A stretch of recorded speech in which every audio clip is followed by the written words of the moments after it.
Nadreen सोबोदेरो खां ख़बर शामिल कयूं पिया। ज़हूर हुसैन जामड़ो जी रिपोर्ट मुताबिक़ सोबोदेरो लॻ ॻोठ प्यारो खान सामटियो भरिसां मड रोड ते ज़मीन जे पाणी वाटर मां 8 सालनि जे नौजवान जो लाश हथ आयो आहे।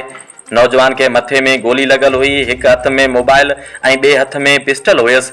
नौजवान 2-3 ॾींहं अॻु फौत थियल हुयो। ॻोठाणनि लाश ॾिसी सोबोदेरो पुलिस खे इतला ॾिनो।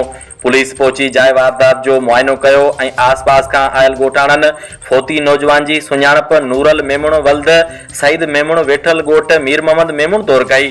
हिन वक़्त ताईं मौत जे कारण मालूम न थी सघियो आहे। फौती नौजवान जे वालिद सईद मेमण चयो त मुंहिंजो पुटु 3 ॾींहंनि खां लापता हुयो। ॻोल्हा जे बावजूद हथ न आयो। अॼु ॻोठाणनि ऐं पुलिस इतला ॾिनो त तुंहिंजे पुट जो लाश मिलियो आहे। पुलिस लाश खणाए पोस्टमार्टम लाइ सोबोदेरो अस्पताल रवानो कयो। SHO सोबोदेरो अमीर चांग चयो त नौजवान जी मौत जो कारण मालूम न थी सघियो आहे। ॻोठाणनि जे इतला ते पहुची लाश तहवील में वरितो आहे।